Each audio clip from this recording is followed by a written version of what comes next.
Magandang gabi po, mga kabiki. Welcome po sa ating Barangay Kapre.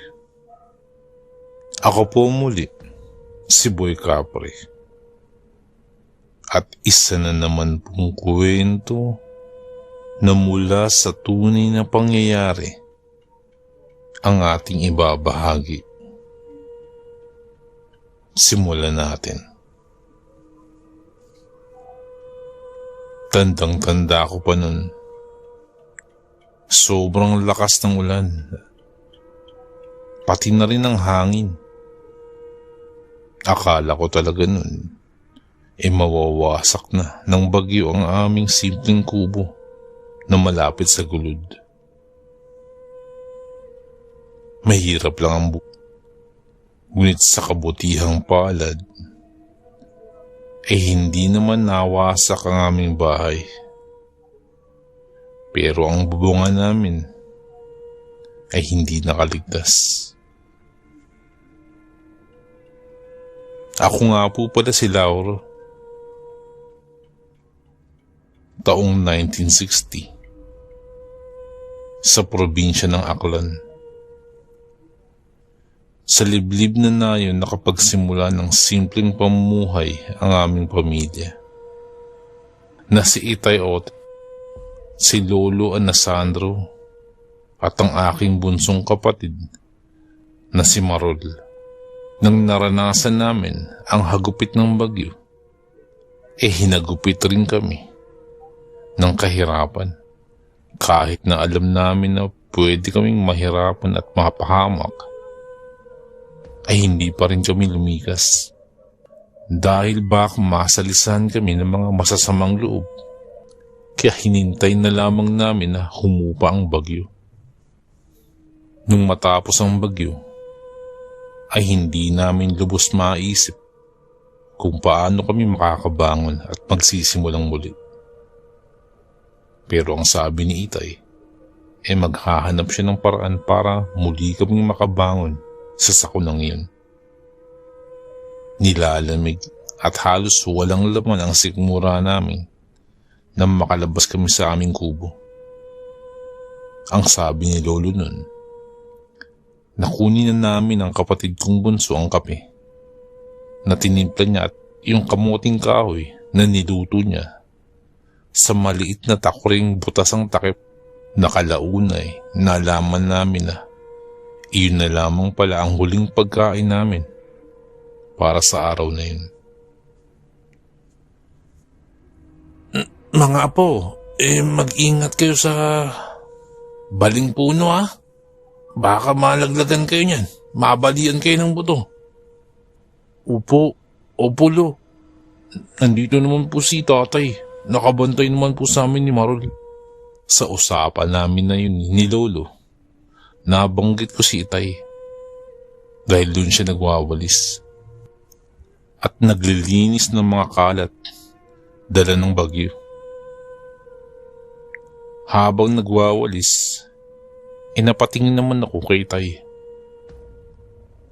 Dahil nakita ko siyang nakatulala sa malawak pero madamong bahagi ng lupa sa amin. Nakita kong parang may tinitingnan siya ron na nagpabigay sa akin ng pagtataka. Toy, bakit kanina ka pa dyan? Kanina ka pa dyan nakatulala. Mag-aalala tuloy kami sa iyo. May malalim ka po bang iniisip? Wala anak. Iniisip lang ng tatay kung paano di tayo makakabangon sa pinsala ng bagyo. Pagkadinig ko nun, bigla na lamang akong nalungkot dahil sa naging epekto nito sa amin. Makalipas ng ilang araw, hindi ko na namalayan na nagbubungkal na pala ng lupa si Itay at si Lolo dun sa nasabing parte ng lupa na yun. Naalala ko kasi nung bata pa ako nun, lagi yung tinataniman ng mga kamatis at naging taniman yun ng aming lola. Pero nung namayapa na ang aking lola, ay unti-unti na yung napabayaan. Kaya siguro nung nakita ko yun sa labas ng bintana, naisip ko agad na baka may balak itanim rito si Itay at si Lolo. Kaya lumapit ako sa kanila. Lo, anong gagawin niyo po dyan? Magtatanim po ba kayo? Binubungkal namin ang lupa na to na dating taniman ng inyong lola pa rin.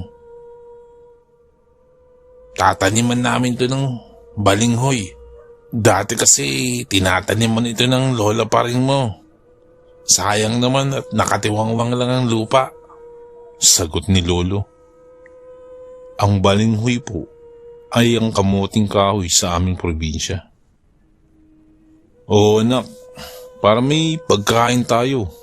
Masarap yung ilaga o kaya ihaw. Sambit naman ni Itay habang nakangiti. Kahit na alam kong puno na ng alikabok ang kanyang mga palad at mga paa sa kakahukay sa lupa para sa tatanim na balinghoy. Halos matapos ang maghapon.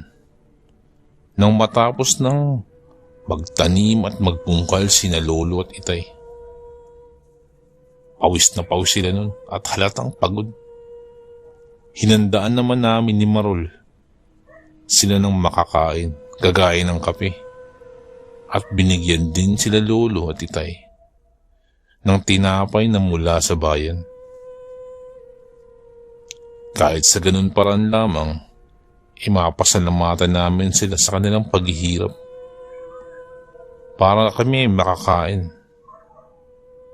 Ang tinanim na balinghoy ay aming kakainin at kung may susobra ay binabalak naming ibenta sa may banwa o sa bayan. At nung mga sandaling yun ay hindi ko napapansin na habang kumakain sila Itay at Lolo ay may tila pagdagundong ng lupa akong narinig. Nagulat ako na parang lumindol. Sandali lamang ang nangyaring pagdagundong at wala naman akong nakitang malaking pinsala. Kaya't isinantabi ko na lamang yun dahil ako na lamang ang naiwan sa parting iyon ng lupa habang sila Lolo ay bumalik na sa kubo. Pero habang pailalim na ang araw nun, may nakita akong kakaibang nilalang na dumaos-dos sa damuhan malapit sa lupang pinagbungkalan nila Lolo. Isang makapanindig balahibong nilalang ang aking natanaw.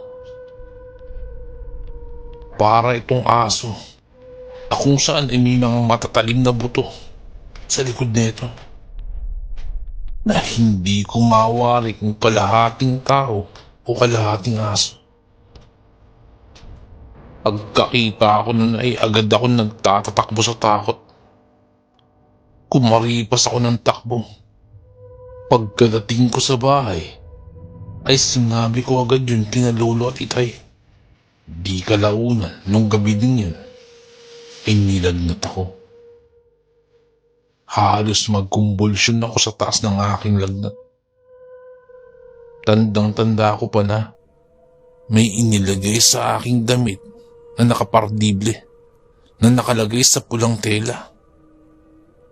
Matapos yun ay binanyusan ako, pinahiran ako ng luya na inihaw. Hindi ko namamalayan ang nangyayari sa paligid dahil sa sobrang taas ng aking lagnat. Nag-uumapoy ako sa lagnat nun hanggang sa muli akong nakatulog. Ngunit humupa din naman kinabukasan. Nananatili pa din akong nilalagnat. Subalit hindi na ganun kataas kumpara nung kagabi. Ilang araw akong hindi nakalabas ng bahay dahil sa kapag lalabas ako at titingin ako sa paligid ay bigla-biglang parang nakikita ko ang nilalang na yun. Parang bigla itong sumusulpot sa aking paningin. Para siyang lalaking halimaw na malaaso. Ganun na ganun ang itsura niya. Parang isang taong aso. At dahil sa takot ko ay nanatili lamang ako sa loob ng bahay. Makalipas ang ilang linggo, habang tumutubo na ang mga balinghoy sa taniman, ay ganun din ang haba ng hindi ko paggaling. Hindi naman ako pwedeng ipatingin sa espesyalista nun dahil salat kami sa pera. At wala rin kaming kakayahan na pumunta nun sa bayan. Kung kaya't ikinonsulta ako nila Itay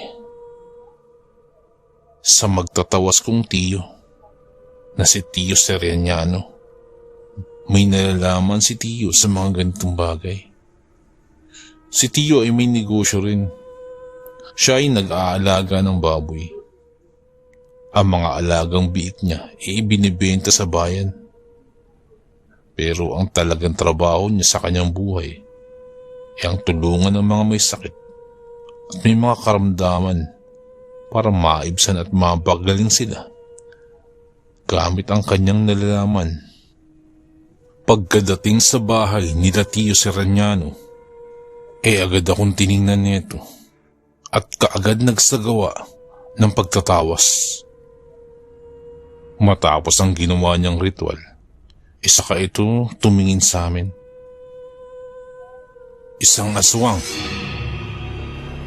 Aswang na kalahating tao. Kalahating... Hindi na naituloy pa ni Tiyo ang kanyang sinasabi. Dahil na rin sa pagkagulat niya habang pinapatak niya sa tubig ang pagtatawas niya sa pamamagitan ng tinunaw na kandila. Parang biglang natigilan si Tiyo. At dahil dun ay kinukulit siya nila Lolo at Itay. Ngunit nananatiling tikom ang kanyang bibig.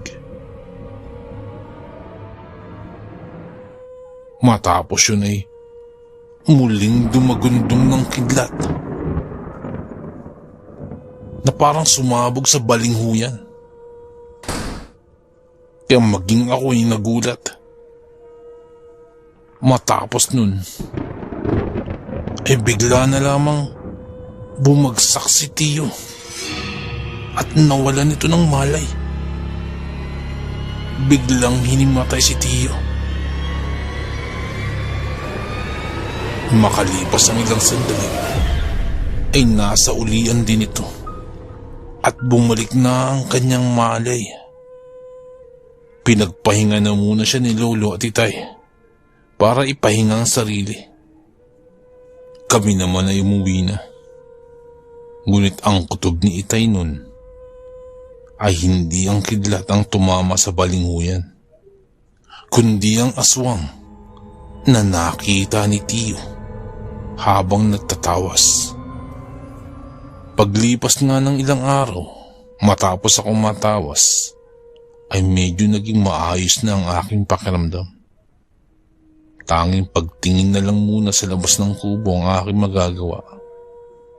Tanaw naman mula ron ang nagyayabungang mga tanim na balinghoy nila Itay at Lolo.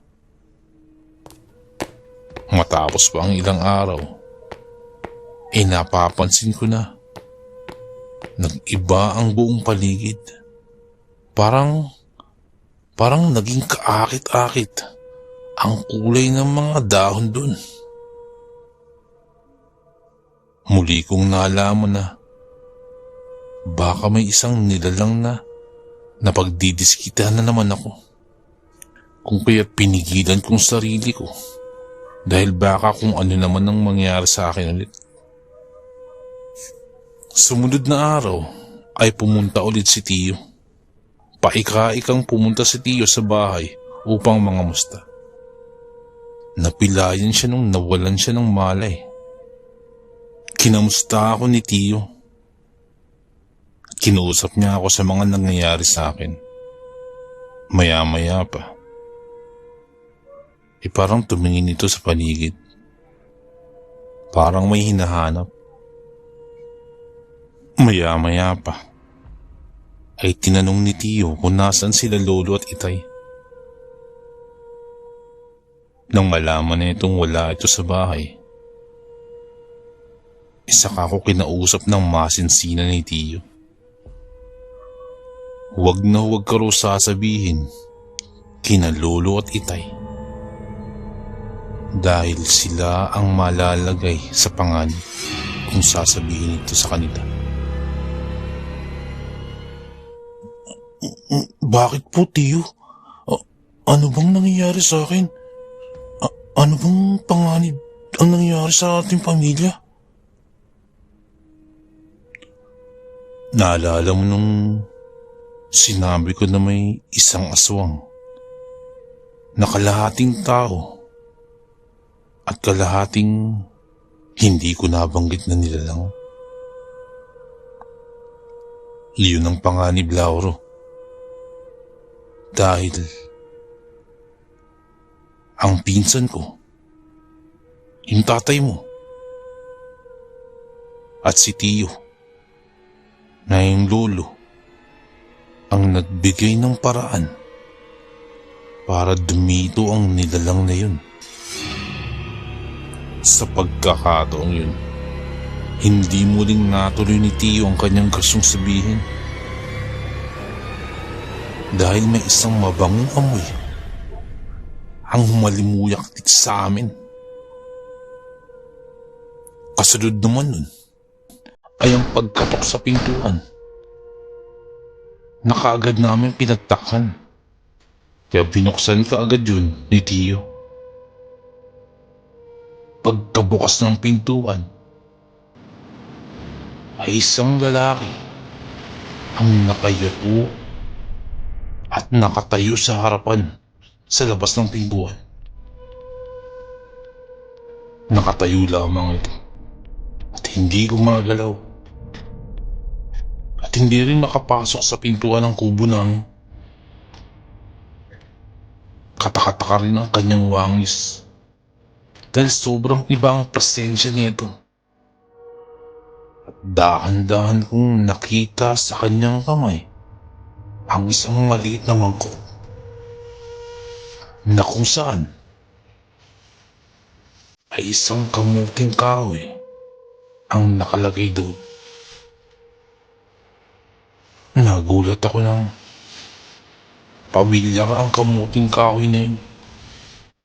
Maya-maya pa ay iaabot na ito. Pero biglang sumigaw si Tio. Parang biglang pinagpawisan si Tio.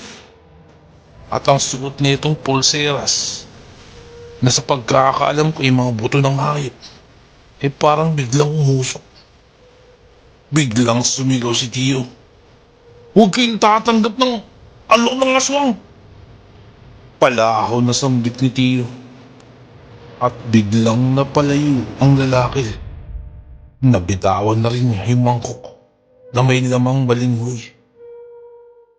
Matapos yun, sinabi ni Tio na iyon ang niluto ng aswang para akitin at amuin ang aking ama at si lolo.